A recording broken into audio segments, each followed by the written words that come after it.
Welcome to the Captain's Table, The Lost Logs.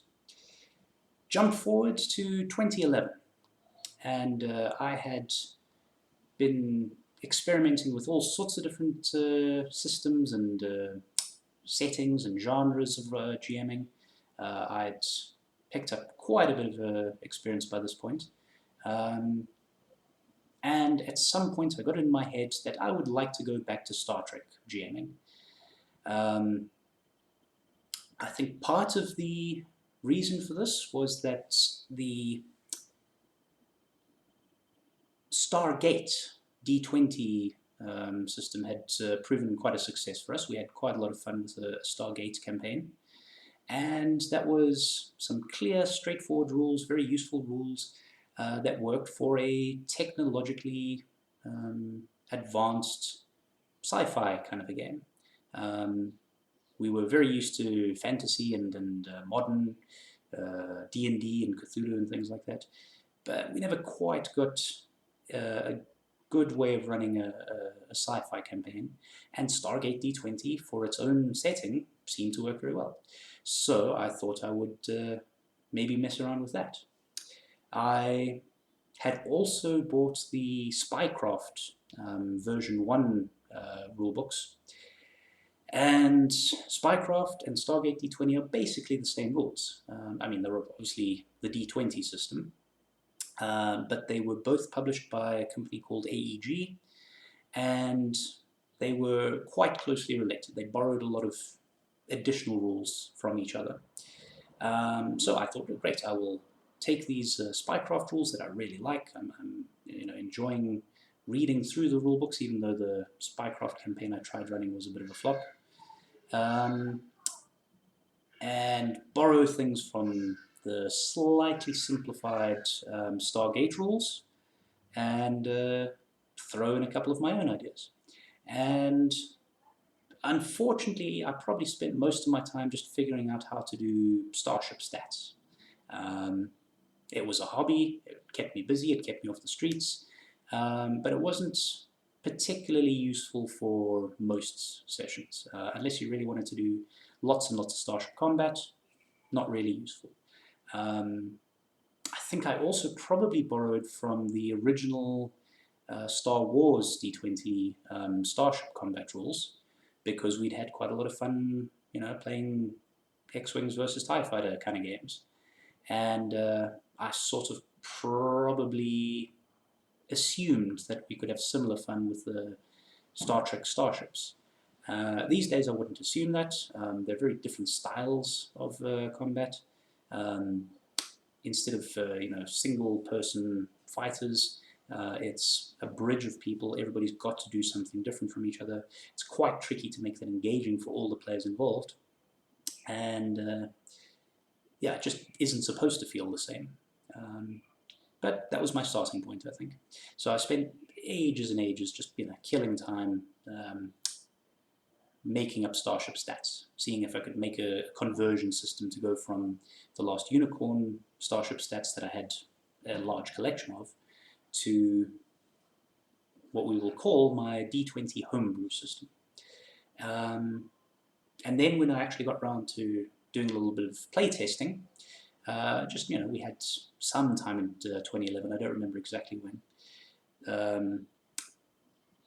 A few people were wanting to play, we didn't have anything scheduled. I said, all right, well, let's give this a try. And that happened twice. I don't remember the circumstances, I'm not even entirely sure about the players, can't tell you anything about their characters, but that was, how it happened. And it was very much improvised sessions. It was, I think the first one was roughly based on the Decipher introduction adventure Ordeal on Gamma Elster something, 6, 9, 27, whatever the number was, Ordeal on Gamma Elster, which is really just a very simple introductory fight scene. It's not even a full adventure. And I did a similar sort of thing, but I didn't want to get it into the Dominion War. So instead it was just, I think, a clash with, what are they called? aliens. They were definitely aliens, I can tell you that much. Look a little bit like Bothans. Well, anyway. So yeah, it was just a skirmish, right? And that was fine, because all I wanted to do was test out, can we use the d20 combat rules, the d20 modern combat rules effectively, for Starfleet phaser duels. And it was fine. I improvised the adventure around the little bit that I could vaguely remember of Ordeal on Gamma Ulster, and it was fine. Nothing too exciting. Then a little bit later on, I got another one of these random opportunities where people wanted to get together and try something, and nothing was prepared. Nobody was running a game at the time. So I said, let's try this again. Let's try something with starships this time. I believe they took a Sabre class, the USS Mechleth, and it was a more interesting scenario. It's actually one that I've run a variation on a second time later on. I'll mention this with my later videos. But my idea was just that you had Ferengi who want to advertise, and advertising really annoys me. I find it intrusive and obnoxious and fits very well with Ferengi. So imagine Ferengi trying to advertise. We don't really see this in Star Trek because, you know, they don't want the advertising, the fictional advertising, to interrupt the plot that the writers are trying to tell, or to distract you from the real advertising that, you know, is paying for the show in a way. But I think actual Ferengi would be really awful advertisers.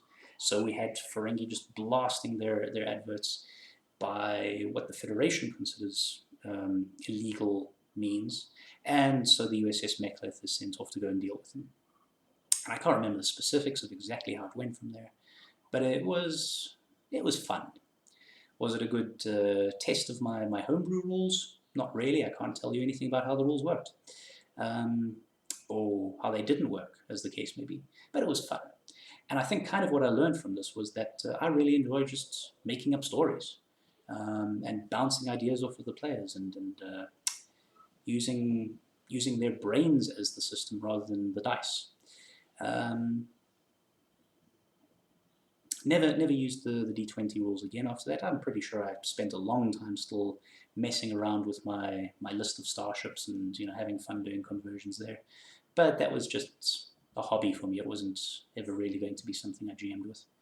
I think it was pretty clear to me that the d20 rules didn't work that fantastically well. I later on discovered that the Prime Directive knockoff variant of Star Trek role-playing, it's officially not Star Trek for legal reasons, but it's very obviously based on Star Trek. There is a GURPS version of Prime Directive, there's I think a D6 version, and when D20 Modern came out, they did a D20 Modern variant of it. And at one point I was going to run a campaign based on that, but I think we only ever really got partway through character creation. And for reasons I can't remember right now, we never continued with that. So yeah, it is possible to run a game of D20 Star Trek. I've even considered at one point, and even wrote up some rules using the D&D 5th edition system instead, which is a nicer system in a lot of ways.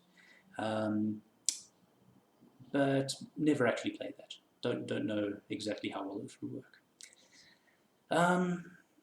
So yeah, it's not an awful lot I can draw as useful lessons from that.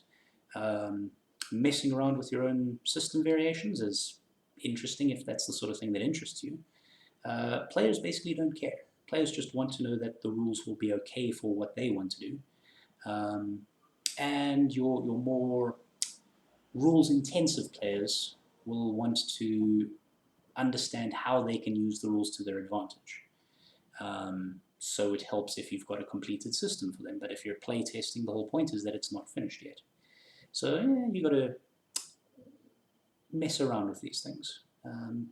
But much more interesting is that because I was now a much more experienced GM, it was more comfortable with the idea of just making it up as I went along, and I think the D20 playtest with the USS Mekhleth was where I really showed that I could just mess around and make things up and improvise a game in an effective way, in an adequate way, in a way that the players didn't complain about too much.